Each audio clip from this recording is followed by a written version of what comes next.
Maka hadis yang pertama dalam bab ini adalah wa an Ibnu Umar radhiyallahu taala anhuma qala akhadha Rasulullah sallallahu alaihi wasallam bimankibayya atau bimankibi faqala kun fid dunya ka'annaka gharib aw 'abiru sabil.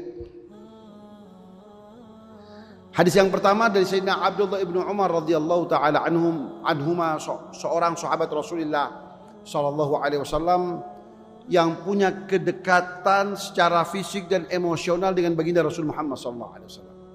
Sehingga beliau dikenal sosok sahabat yang paling kuat komitmennya akan untuk menjalankan sunnah-sunnah Rasul sallallahu alaihi wasallam.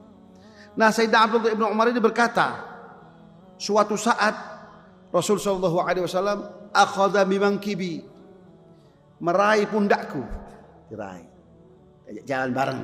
Ya. Bagaimana perlakuan Rasul memperlakukan para sahabatnya, padahal dia anak muda, diraih, digapai apa itu pundaknya, diajak jalan bareng. Ya. Istilahnya kita diuwongno, ya. Diorangkan.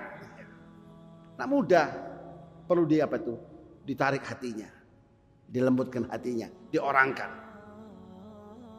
Kemudian faqala, Rasul berkata kepada Sayyidina Abdullah bin Umar, kun fid dunya, wahai pemuda, ya, jadilah engkau hidup di dunia ini, pandanganmu terhadap kehidupan di dunia ini ka'annaka gharib, seakan-akan kau orang asing.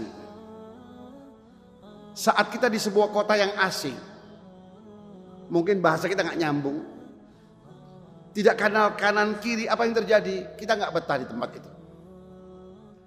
Ingin segera menyelesaikan urusan, kalau kita punya urusan, punya pekerjaan, untuk kemudian cepat-cepat kembali ke kampung halaman kita. Kenapa? Mungkin bahasanya nggak nyambung.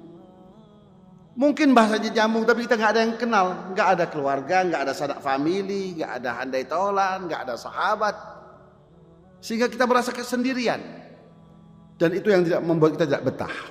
Maka artinya di dunia ini engkau kedepankan yang penting-penting saja, yang penting-penting saja. Kenapa? Waktumu nggak banyak, waktumu terbatas, izin tinggalmu itu sangat terbatas. Visa untuk engkau tinggal di dunia ini itu terbatas. Jadi kedepankan yang penting-penting saja. Kalau kita kembali kepada konsep manajemen, konsep kehidupan, kalau kita merujuk kepada manajemen Al-Quran, maka ada yang dikedepankan. Kalau kita mengacu kepada hadis dari Rasulullah SAW, maka ada himbauan, ada yang dikedepankan. Contoh satu ayat misalnya, wabtaghi fima atakallahu daral akhirah. Kata Allah Subhanahu wa taala, wabtaghi, gali, cari, explore akan kemampuan yang ada pada dirimu, potensi yang ada pada dirimu. Engkau kerahkan itu semua, engkau gali, engkau manfaatkan semua. Apa yang engkau bisa? Untuk apa? Untuk menggapai daral akhirah, untuk menggapai kesuksesan kelak di hari akhir.